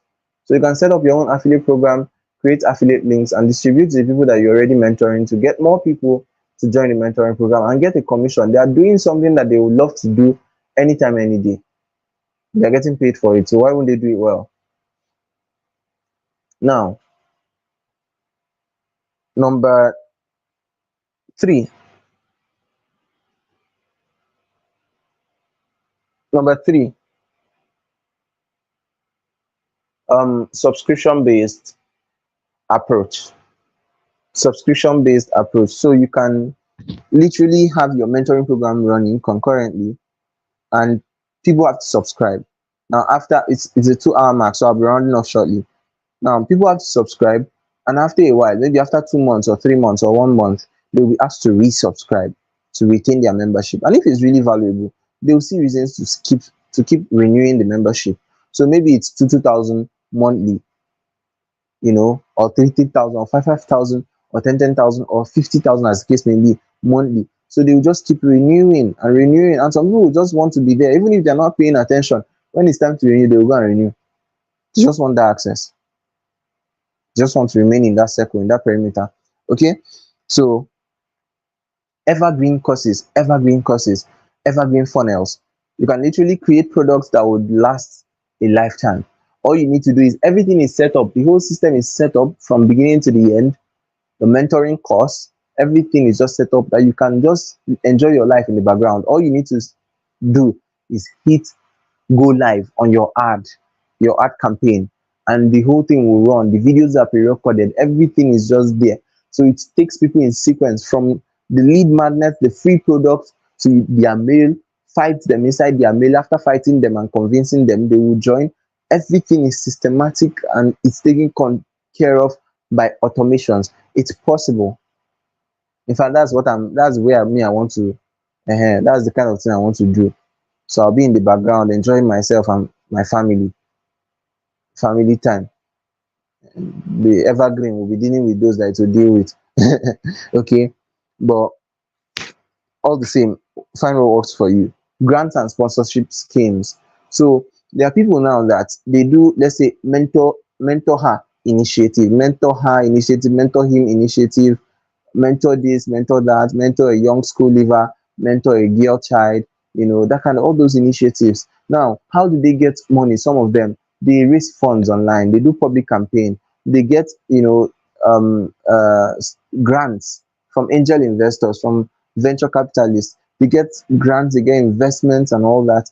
So, they make money, and from that money that they are making from the grants, there's no way you will tell me that they will not collect more allowance for themselves to use and be keeping body and soul together. There's no way you explain it to me. It's not true. They will collect something. They will get something. Okay. So the next one is healthy boundaries. Healthy boundaries.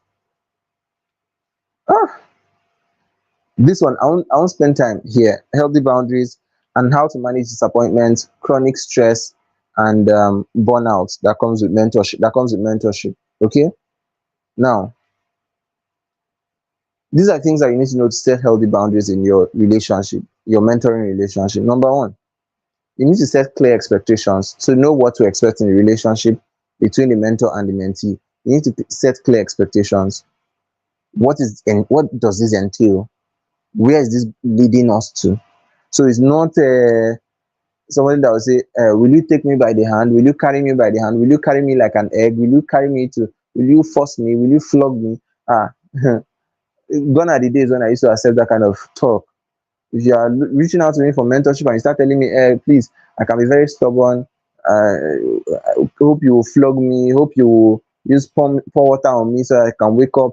I'm like, go and tell your mother. Oh, don't carry your stubbornness and your this thing, laziness and whatever, and start coming to look for somebody that will carry your cross. No, I don't do that anymore. I don't do it. So once you start talking like that, I refund you your money, or I'll tell you not to pay. Go and find somebody else that can do the pampering. I'm not interested. I don't have that time. Now, expectations. Clear expectations have to be set. Define the roles and responsibilities of both the mentor and the mentee. Define the roles, define the responsibilities, the objectives. Okay. Set limits and prioritize self-care. Prioritize yourself. See yourself in the equation. As much as you want to mentor people, have time for yourself so that you don't burn out, so that you don't pass away while trying to help other people. Especially if you're an empath, you love to help people, you love to help people. So people will just keep meeting you with their problems, problems, problems. You are solving, solving, solving. And at the end of the day, you're going to get lost in action. You're going to get missing in action. Your own vision will be dead on arrival because needs of other people and demands from other people have choked you to death, literally. Okay, so you have to be careful to prioritize self-care. Maintain confidentiality, very very important. Maintain confidentiality and manage emotion. Stay professional. Okay, don't go and start falling in love with your mentee. I know this can be difficult, right? But i I would not advise it. Okay, it can be unprofessional, and I have a reason for saying this. I'm not saying that loving a mentee is bad. Some people even get married to their mentees and mentors, right? It's possible, it's very possible. In fact, I like the arrangement. Whenever I see those stories, oh, he was my mentor, she was my mentee, or she was my mentor self, and we got married. I love hearing such things. Like, I love it. But at the same time, you have to be careful because it can really affect the strength of the relationship in terms of mentoring. Okay, you have to be careful with the way you show affection to a particular person in the midst of while the whole thing is going on. You have to be careful not to distract the relationship or put a strain on the relationship because of emotions. You know, I did a training one time on mentorship, and I said something. Your mentor is not your boyfriend or your girlfriend. Mind the way you talk to them. Your mentee is not your boyfriend or girlfriend. Be careful how you relate with them. Be careful how you expose a certain level of vulnerability. You share certain stories. You talk about certain things. You have certain conversations with them. You have to be very careful while doing anything. Okay, so that you don't strain that relationship because of unguarded emotions. And inordinate affection or inordinate emotions are totally no no for me. For me, call it a personal opinion, but it is what I would advise. Okay, um, what I mean by inordinate, anything that will start entering. Oh, what are you wearing inside? What are you? What's the color of your underwear? What is this one? How, all those strange conversations. No. Okay, no, big no, big no. Now, stay professional. Now, the next thing is managing disappointments, burnout, and chronic stress. Okay, I've mentioned some of those things earlier. Self-help. Sometimes you need to hibernate and recharge. Sometimes you need to exit the stage. You need to run away and hide. You tell everybody, hey, everybody in this mentoring program, I've not told anybody else, but I'm telling you, I'll be away for 2 months. I need to go and recharge. I need to go and collect. I need to go and receive. Okay. So I feel like I'm burning out. So I need time to rest. I'm feeling not too strong. I need time to rest. And they will understand. I know your village people. Okay. Now take only as much as you can handle per time. If you want to do active mentoring or one-on-one mentoring, take, if possible, if you are doing a 3 months stretched out mentoring and coaching, take only one person for that 3 months. If you are working a 9 to 5, But if what you're doing is coaching, if you're a self-employed person, you're doing home job and you have a lot of time in your fingers, right? It's okay to take like maybe 2 or 3 for those 3 months, right? It's okay. At least you work with this person in the morning, work with this person in the afternoon, work with this person in the night. It's fine. Or this person on Monday, this person on Wednesday, this person. You won't burn out. Okay, so that's fine. Um, but only take as much as you can handle. Don't go and full mentees everywhere, 300 mentees, but you know they breathe. No, no, that's not how it's meant to be. Now, establish an open communication system. Okay, establish an open communication system that your mentees can always come to you, reach out to you, and ask you certain questions and make complaints and give feedback, whether positive or negative. Okay, very important. Let them not be afraid of you. There are some people who will say, oh, this person is my mentor, this person is my mentor. Do you know him? No. Does he know you? No. How is he your mentor? I've been reading his books. You meet him in a conference, you go to meet the person. I say, you are saying is your mentor, is your mentor. You go to meet the person, bouncers will just bounce you out. How is he your mentor? Okay, so it's very important to um understand that.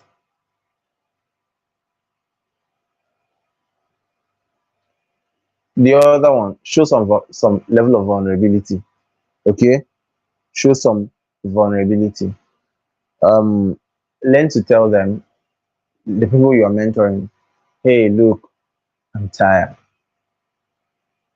I tell my mentees sometimes, I'm tired. Can we just shift this one? This session is important, but I don't think I have the energy to do it. I'm not Superman. I don't think I have the energy to do this one. I'm tired. I'm exhausted. I'm just coming back from work and it's been a long week for me. Can we just postpone this? Sorry for the inconveniences, but I can't go ahead with this. Because if you fall and anything happen, they will quickly find another mentor. Sharp, sharp. Within one day. Trust trust people. They will find another mentor.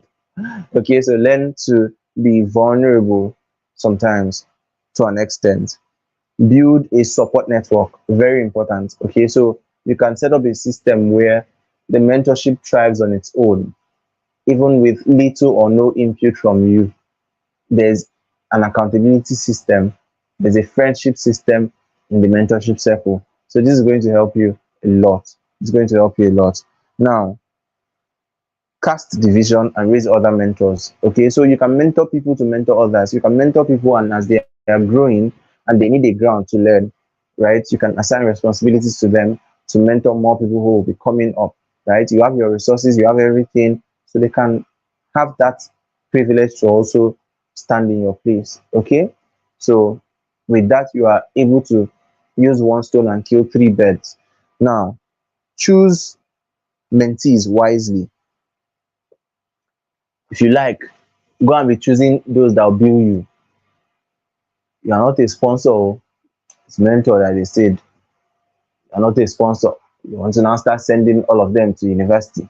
So I'll come, I don't have money to fill gas. I don't have this, I don't. It's not, I'm not saying it's bad to help, but that's not your primary objective or primary responsibility. You know, it's not you are not there to replace their biological fathers or biological mothers and start supplying, meeting up all their needs, supplying all their needs. No, you're not there as a financial cushion. Uh-uh. You can imagine doing that for like 500 different people. That's not what it is. Mentorship is different from sponsorship. It's different from, you know, any other ship. Okay. So, um, choose mentees wisely. Choose wisely. Observe. Before anybody comes, I had somebody who, I think it was in 2022. She tried to pay for my inner circle, join my mentoring program, but I was just asking her questions and questions and questions. She was ready to pay, but I was not ready to take her in until I was sure we reached an agreement on certain things. You know, I wasn't ready to take her in. So when she was saying, won't you send your account number? I said, no, wait, hold on. I'm not sending my account number yet. I want to find out certain things. I don't think I would want to work with you. Until she started pleading. So you check certain things in every anybody who is coming to you for mentorship before you actually decide this is somebody I would like to do this journey with. I know we spent 14 minutes past the 2 hour mark, and I definitely apologize for overshooting. Okay, but I hope this session has been, blissful for you or helpful to you in any way. And I look forward to your feedback. I look forward to hearing from you in the comment section. Let me know if you got value from this session, and you can drop a few things that stood out for you. And don't forget to, if you're seeing this video, if you're watching this video, you can hit the like button wherever you're seeing this right now. You can just hit the like button, make a comment in the comment section, any comment at all. Maybe where you're watching from, or you're watching the replay. Just put hashtag replay and anything. Engage, ask questions. If you ask questions, I'll definitely do another post to respond to your questions, or I'll do another live session or do another video and send. So either ways, it's a win-win and it's a wrap. I'm glad that I finally took up this. Funnily, I've been procrastinating this particular session, but I'm grateful. I'm grateful to God, and I'm happy, thankful that you found this worthy to join. So I hope you got value from this, and I definitely enjoyed hanging out with you. I enjoyed every bit of it. Pius, Glory, Joseph, Elisha Okara, Cynthia Otsubu. See big people, great people. Taiwo Dolapo, great Emmanuel Oladijo, wonderful, and Lawal Farouk. Okay, succeed, Bazalio. So I'm grateful. I'm grateful to have you all here. I'm grateful to have you all here. And yeah, I hope we're going to pick one or two things from here and run with them. Okay. Um, do have an amazing night rest. You can do the favor of sharing this video to people you think will benefit from it, or tagging them in the comment section. Okay, so that they can come and also glean and learn. Okay. Oh, I'm glad. I'm glad. Engineer Elisha, thank you very much. Pious Wealth, thank you. I'm happy you joined. I'm happy you joined. Well done. Well done. Well done. Welcome. So, as my eyes get heavy, I have to hide my camera. Whew.